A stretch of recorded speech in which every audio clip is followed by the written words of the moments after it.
नमस्कार दोस्तों, मैं इंद्रजीत यादव, सहायक आचार्य हिंदी, राजकीय महाविद्यालय बहरोड, बीए पाठ तृतीय वर्ष की इस कक्षा में आप सबका हार्दिक स्वागत करता हूं, अभिनंदन करता हूं। दोस्तों, हम दुष्यंत कुमार का अध्ययन कर रहे थे, दुष्यंत कुमार की गज़लों का अध्ययन कर रहे थे। दुष्यंत कुमार आधुनिक काल में स्वातंत्रोत्तर भारत में जो अव्यवस्थाएं, जो समस्याएं हर स्तर पर मौजूद रही, वो राजनीतिक स्तर हो, धार्मिक स्तर हो, आर्थिक स्तर हो, सांस्कृतिक स्तर हो, कहीं भी हो, सांस्कृतिक स्तर पर कोई रूढ़ परंपरा हो, मान्यता हो, अंधविश्वास हो, उन सब समस्याओं के विरोध में दुष्यंत कुमार कविता लिखते हैं, गज़ल लिखते हैं। और उसी क्रम में एक हम अध्ययन कर रहे थे, बहुत ही महत्वपूर्ण गज़ल है, हो गई है पीर पर्वत सी पिघलनी चाहिए। यानी कि अब जो है अति हो चुकी है। इन समस्त समस्याओं की अति हो चुकी है। अब इन समस्याओं का निदान का कोई ना कोई रास्ता निकालना ही होगा, और उस रास्ते को निकालने के लिए कवि कहता है कि पूर्व में सोचा था, पूर्व में सपने दिखाए, सब्ज बाग दिखाए गए थे, सपने दिखाए गए थे कि इन समस्याओं का निराकरण होगा और जड़ से समाप्त हो जाएंगी, लेकिन ऐसा कुछ भी नहीं हुआ। वो सारी समस्याएं जस की तस हैं। पूर्व कक्षा में बात की कि आदमी भी जिंदा लाश हो गया है, उसमें भी इन अव्यवस्थाओं के विरोध में कहीं कुछ हलचल नहीं होती।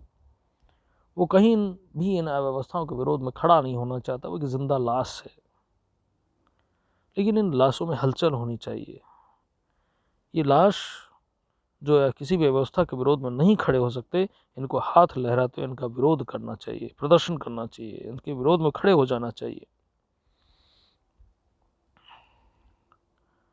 जो कहा है हर सड़क पर, हर गली में, ये हमने कल बात कर ली थी, सॉरी। आगे कहते हैं कवि कि सिर्फ हंगामा खड़ा करना मेरा मकसद नहीं, मेरी कोशिश है कि सूरत बदलनी चाहिए। कि मैं केवल हंगामा नहीं खड़ा करना चाहता, केवल किसी अव्यवस्था को जन्म नहीं देना चाहता, मैं तो ये चाहता हूँ कि इस व्यवस्था को पूरी तरह बदल दिया जाए, इसमें आमूलचूल परिवर्तन किए जाएं। ये जो शोषणकारी व्यवस्था है, जो दमनकारी व्यवस्था है, जो समाज में अनेकों प्रकार की समस्याओं को जन्म दे रही है, इस व्यवस्था को पूरी तरह बदलना है। कह रहे कि सिर्फ हंगामा खड़ा करना मेरा मकसद नहीं है। मेरा मकसद ये नहीं कि हंगामा खड़ा किया चल दिया। मेरा उद्देश्य है कि यह व्यवस्था समाप्त हो, देश की सूरत बदले, जो सपने हमने देखे थे वो सपने पूरे हों। जो एक खुशहाल भारत की परिकल्पना हमने की थी वो होनी चाहिए। इसलिए कहा कि सिर्फ हंगामा खड़ा करना मेरा मकसद नहीं। मेरा मकसद केवल हंगामा खड़ा करना नहीं है कि राष्ट्र में किसी समस्या को जन्म दूं, किसी अव्यवस्था को जन्म दूं।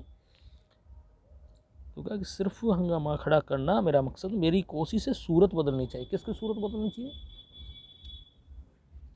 देश की। देश में जो समस्याएं हैं, समस्याएं समाप्त होनी चाहिए। कवि का कहने का अर्थ है कि ये जो समस्याएं हैं वो सब समाप्त होनी चाहिए।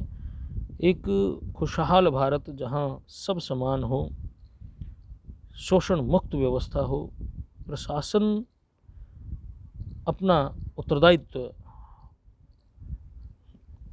का निर्वहन करे, ये सारी चीज़ें होनी चाहिए। मेरे सीने में नहीं तो तेरे सीने में सही, हो कहीं भी आग लेकिन आग जलनी चाहिए। वो कहते हैं व्यवस्था के विरोध में मेरे सीने में नहीं तो तेरे सीने में सही, यानी कि कहीं भी हो, कहीं ना कहीं, किसी न किसी रूप में आम नागरिक, मेरे हृदय में नहीं तो अन्य नागरिकों के हृदय में, यानी कि मेरे समर्थन में जो लोग हैं, जो इस व्यवस्था की खामियों को दूर करना चाहते हैं, इस व्यवस्था को बदलना चाहते हैं, ऐसा किसी भी व्यक्ति के हृदय में ये आग जलनी चाहिए। आग जलने का मतलब एक ऐसी इच्छा जागृत होनी, जैसे आग होती है सब कुछ समाप्त कर देती है। मेरे सीने में नहीं तो तेरे सीने में, हो गई आग लेकिन आग जलनी चाहिए। जैसे आग होती है और आग समस्त प्रकार की जो चीज़ें होती हैं उन सबको जलाकर राख में तब्दील कर देती है। वैसे कहता है कि ऐसी आग, एक ऐसी भावना, एक ऐसी तीव्र इच्छा शक्ति, प्रबल आवेग उसमें होना चाहिए जिससे समाज की समस्त समस्याएं हैं वो जलकर भस्मीभूत हो जाएं, भस्मसात हो जाएं, समाप्त हो जाएं। और ऐसी इच्छा जो मेरे मन में नहीं, सबके मन में होनी चाहिए। मेरे सीने में न सही तो तेरे सीने में सही, यानी कि मेरे अंदर नहीं तो कोई बात नहीं, तेरे अंदर किसी न किसी में तो हो। कोई तो व्यक्ति इस व्यवस्था के विरोध में खड़ा होने वाला होना चाहिए। तो इसलिए कवि कहता है कि मेरे सीने में नहीं तो तेरे सीने में सही, हो कहीं भी आग लेकिन आग जलनी चाहिए, यानी कि आग लगनी चाहिए, तीव्र इच्छा शक्ति जागृत होनी चाहिए। समाज में सुधारवादी चेतना का स्वर जो है वो जागृत होना चाहिए। आम आदमी इस व्यवस्था के विरोध में खड़ा होना चाहिए। कहीं ना कहीं एक क्रांति होनी चाहिए और उस क्रांति से इन समस्त प्रकार की समस्याओं को समाप्त कर देना चाहिए। तो कवि एक तरफ तो शुरुआत में बात की पीड़ा की अति हो गई है, व्यवस्था को बदलना जरूरी है, आम आदमी को जगाने की बात कर रहा है, आम आदमी को जागृत कर इस व्यवस्था के विरोध में खड़ा करना चाहता है। और कभी चाहता है कि इस व्यवस्था के विरोध में जो आम नागरिक है, जो शोषण और प्रताड़ना का शिकार हो रहा है, हर स्तर पर जिसका शोषण हो रहा है, उसके हृदय में इसके विरोध में आग जलनी चाहिए, आग लगनी चाहिए। आग लगनी चाहिए का मतलब इस व्यवस्था के विरोध में उस आदमी को खड़े हो जाना चाहिए।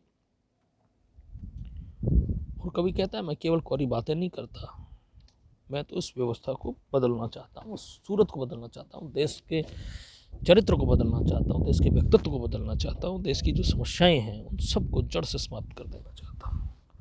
तो यहाँ कभी एक स्वस्थ राष्ट्र की परिकल्पना को लेकर क्रांति का आह्वान कर रहे हैं आम जन से कि उठो, खड़े हो और क्रांति करो। क्रांति के बल पर ही इस व्यवस्था को बदला जा सकता है, ऐसा मेरे हिसाब से कवि का मानना है।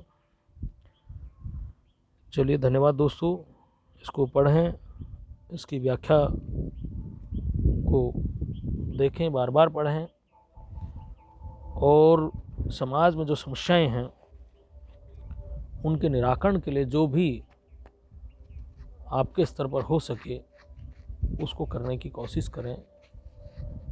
अन्याय और अत्याचार के विरोध में खड़ा होना ही सच्ची मानवता की सेवा है। धन्यवाद दोस्तों, कल फिर मिलते हैं।